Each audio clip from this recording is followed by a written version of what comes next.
dávame dva nové materiály. Ten prvý budeme stavať. Má na titulok Začína sa nová etapa našich perspektív. A ten druhý Zachráňme zelenú zónu. A na titulok So stromami padne aj iniciatíva. Jeden je hotový. Druhý o hodinu. Fajn. Redakcia ďakuje tlačiarni.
No pozri, toto nie je možné. Tak takto, kamarát, vyzerá žena mojich snov. Nehovor. Ahoj. No vidíš. A takto zasa vyzerá chlap jej snov. Poď už.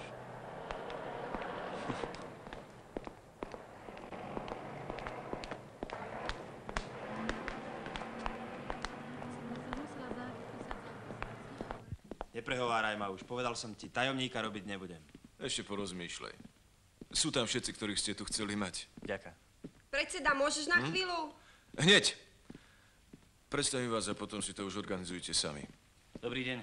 Zdena, máš telefón? Tak, sme tu? Dobrý deň.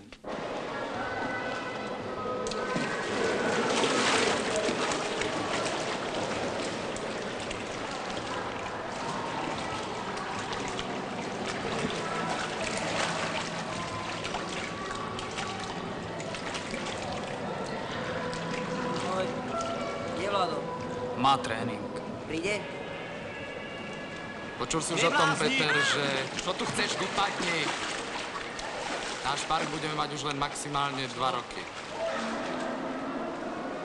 Ahoj. Nazdar. Čo je s tebou? Čaute. Prečo sa nám zrazu vyhýbaš? Ale nevyhýbam. Nie? A zóna ťa už nezaujíma, čo? Prečo? Keď o nej nehovoríš? Narečne nie sú tu iní. A ty? Čo? Čo? Veď ty si to nevzdal. Ty máš niečo za ľubom. Ale prosím ťa. Mňa neoblafneš. Človek by nemal klamať svojich kamarátov. Najmä, ak ich nemá veľa. Povedal by som vám, nie? Vieš, Olek, do očí ti to nikto nepovie. Ale vo fabrike sú skoro všetci proti tebe.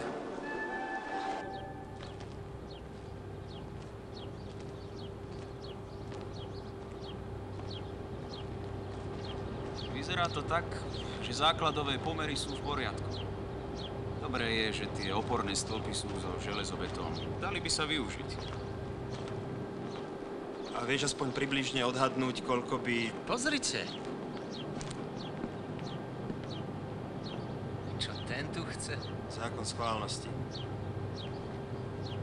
Súdruh Nagel! Keby sa pýtal, tak tu pripravujeme hry pre pionier. Správne. Budú sa hrať na detektívov, ale chýbajú im zločinci. Tak zavolaj. Omyl, súdruh Nagel. Tí tu nemajú čo robiť. To som nevedel. Viete čo? Povedzte im to sám. Ale čo tu robia? Vidíte. Naozaj? To je ten, čo to vymyslí. Jeho syn bude tiež inžinier. Chcel som sa vás pýtať, súdruh Nagel. Mladý hronec. Sem nechodieva? To som tu nevidel. Máte ešte niečo? Nič, to je v poriadku. Keby som teraz zakričala hurá, myslíš, že by sem prišiel? Čo? Kričať hurá môžeš, ale strašne potichu. Dano, dnes po obede za tebou príde Edo Sabadoš. Prinesie ti všetky podklady. Dokedy to posúdiš? V nedeľu večer to máš na papieri. Výborné. To je skvelé.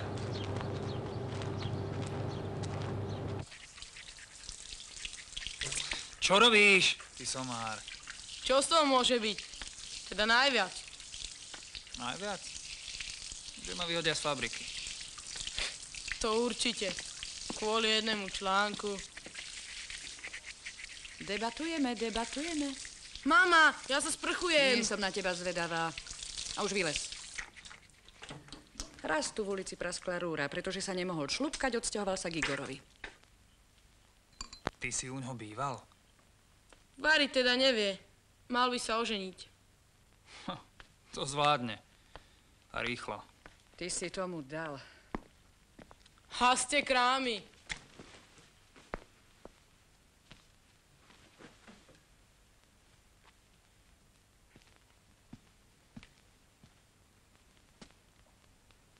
Kedy vyjde ten článok? Zajtra.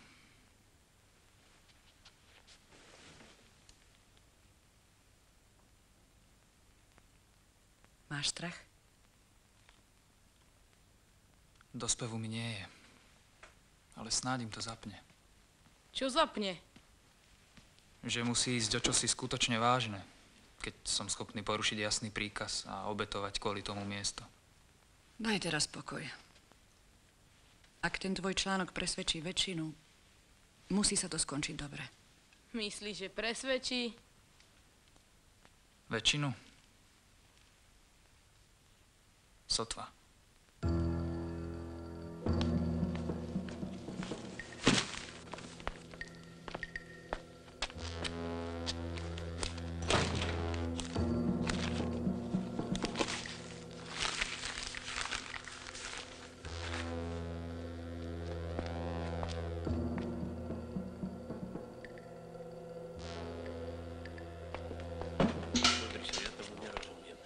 Chlapec tam napísal takú... Ten chlapec tam napísal také veci, ktoré nie sú vôbec pravdivé. Ja tomu nerozumiem. No, vážne. No. Oleg! Otvor! Ten tam nie je, alebo čo? Neviem, čo sa stalo. Asi sa tam zamkol. Oleg!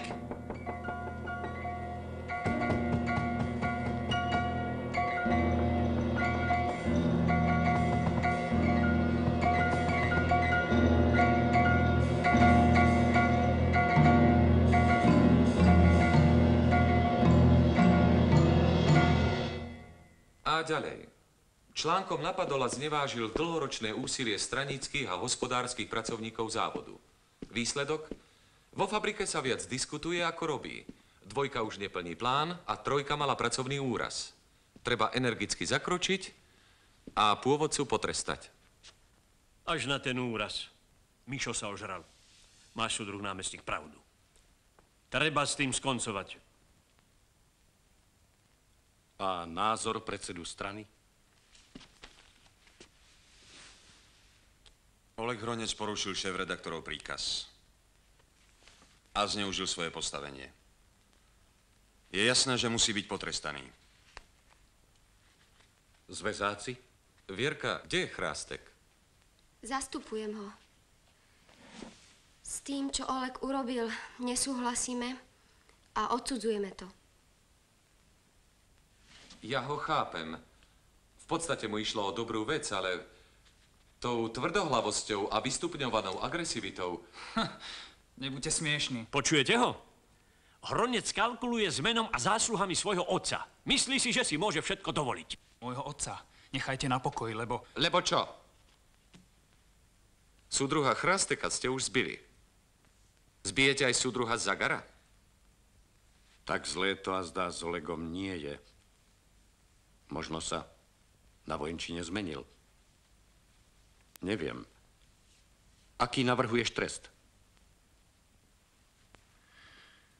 Znížiť plat o 10% na 3 mesiace.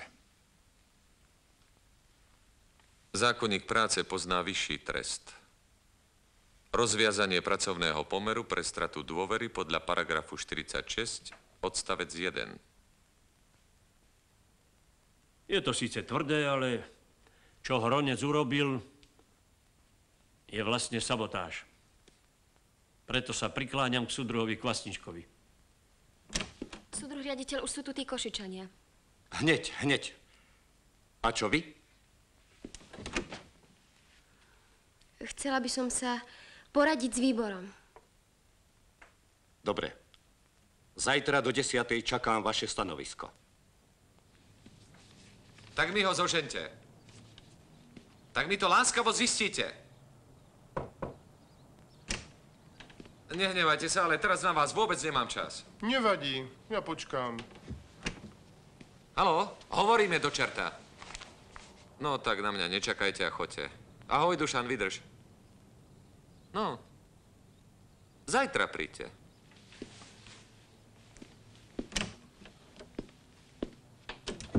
Prepáč, strašil tu ten náš Edison. Riaditeľ podpísal výkup. Vieš čo, nechcel by som do telefónu. Joj, Dušanko, to je už tvoja vec. Len tvoja. Je to pravda, že chcú vyhodiť Olega z fabriky? Preto musíme nájsť Igora, ale... Nie je tam. Tak a čo teraz?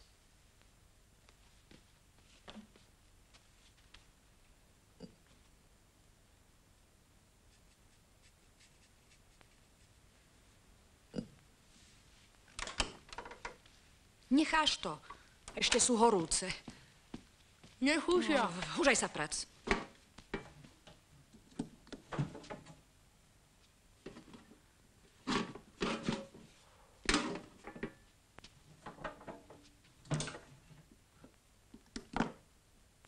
Mama! Mama, Oleg plače. Čože mám? A to by už bol aký trest? Keď pôjde nazad k mašine, zarobí mesačne o 500 viac a bude rozoštvávať ďalej. Už mi poslal žiadosť, že chce odísť z redakcie. Toho sa bojíš. Nebudeš mu môcť potom zapchať ústa. Renáta, čo to do teba vošlo? Aby si vedel, čo sa týka zóny. Igor si myslí presne to isté, čo Oleg. Prosím vás, poďte mi pomôcť. Klobúk dole. Vymyslené to máte dobre. A keď to nevíde? Niektoré veci sú jasné už teraz. A ste si istí, že to sedí? Veď na tom pracuje skupina expertov. No. Viete čo? Poďte s nami. Určite aj teraz nad tým sedia. Ako ste ich zohnali? Cez OVSZM. Takže vy ma vlastne staviate pred hotovú vec?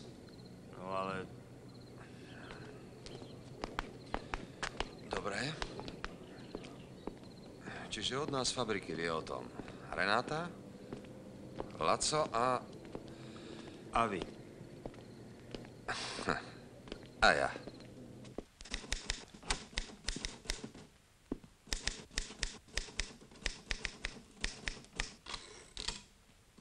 Eva, už sa to začalo? Nie. Zavoláš ma potom?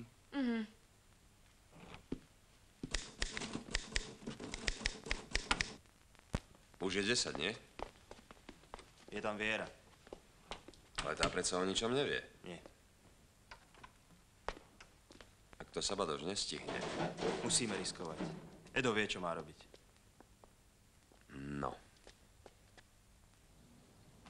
Česť práci. Česť. Teda začneme. Česť. Vierka, máš slovo. Keby ste dovolili, súdruh riaditeľ. Samozrejme. Hovor, Igor. Aký trest navrhujú zväzáci? O tom ešte bude reč, ale včera ste podpísali výkup súkromných záhradiek, kde má stáť nová hala. Traja majitelia majú dostať náhradu spolu 165 000. Je to tak? Súdruh Chrástek, môžete mi vysvetliť, čo sú to... Počkaj, nechaj ho. Tak to teda nie. Skoncuj s tým, Fero. Nekričte, súdruh námestník, nie sme hluchí. Tá suma, tých 165 000, to bol návrh inžiniera Kvasničku však. Viete, kto sú tí traja majitelia? Žirkovského príbuzný. Moment. Je to pravda? Ja neviem. Česť práci. Česť práci. Toto je úradný odhadca doktor Pávek. Môžete nám povedať, o koľko je to predražené? Približne o 100 000. Čo si to dovolujete? Nie som Žirkovský, ani jeho rodina. Ale to je prosím len dolná hranica odhadu. Odkiaľ ho zobrali? Ako to, že nevieš? Tak moment. Ty ma podozrievaš, že v tom lietam so Žirkovským. Ja mám ruky čisté. A ty čo tu robíš? Stojím a počúvam. Počkáme vedľa.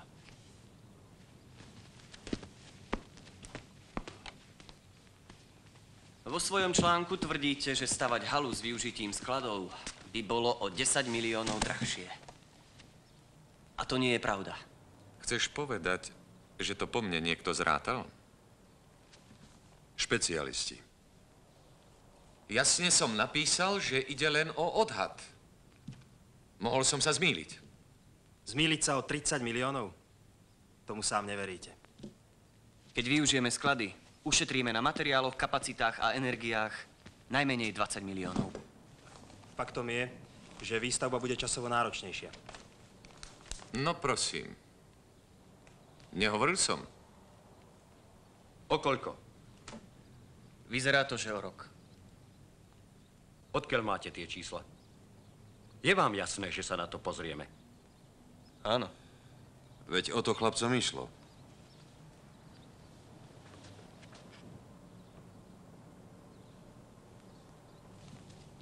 Eva?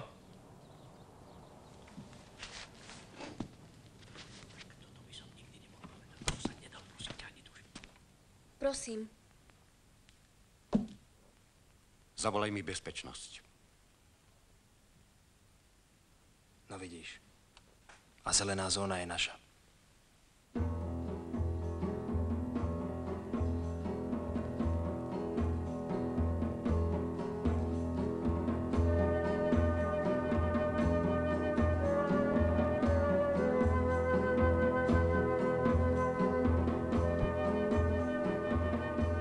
A to je koniec celého príbehu. Možno vás ešte bude zaujímať, že Igor sa oženil s Renátou a ďalej pracuje ako majster odborného výcviku.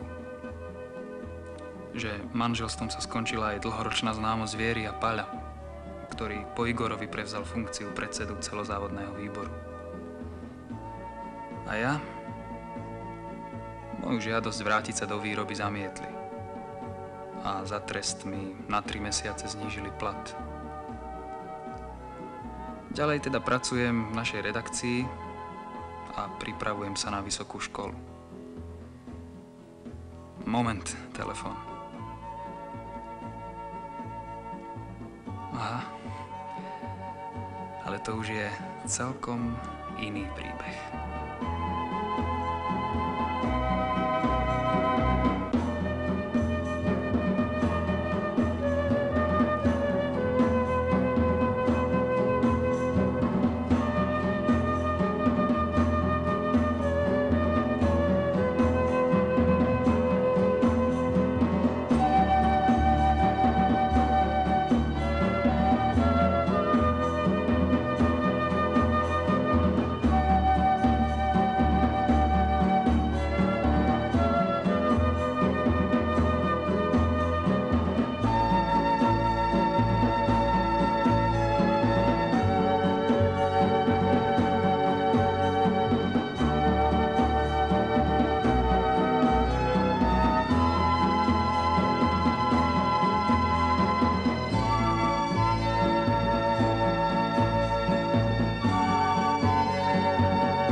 Nasleduje Slovensko v cykle Z mesta do mesta.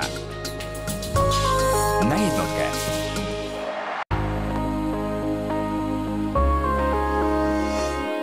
Aj vy by ste určite chceli počuť všetko, čo sa hovorí vo vašom okolí, však?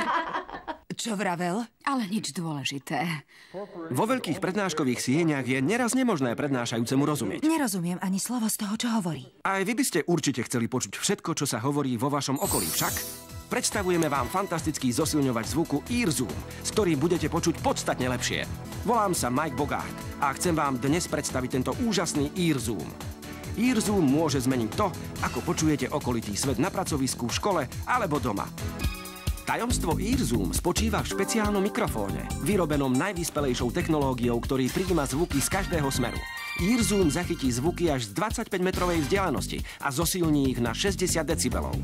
Je taký citlivý, že s ním môžete počuť spadnúť špendlík na opačnom konci izby. Z EarZoom môžete počuť zvuky, aké ste nikdy predtým nepočuli. Pozrime sa, čo hovoria naši spokojní zákazníci o EarZoom. Predtým, ako som si kúpil EarZoom, sa mi stávalo, že som nepočul zreteľne každé slovo, ale teraz už počujem úplne všetko. Zapnem ho a svet okolo mňa okamžite ožije. EarZoom je fantastický, používam ho všade. Páči sa mi, že pri pozeraní televízie nemusím prosiť ostatných, aby zosilnili hlasitosť. EarZoom môže byť užitočný aj pre mami. Vždy ma poteší, keď sa k nám prídu hrať kamaráti mojej céry, ale stále na ne musím dávať pozor. Je to stresujúce a navyše pritom nemôžem robiť nič iné. Ale z EarZoom ich počujem aj vtedy, keď sú v druhej izbe.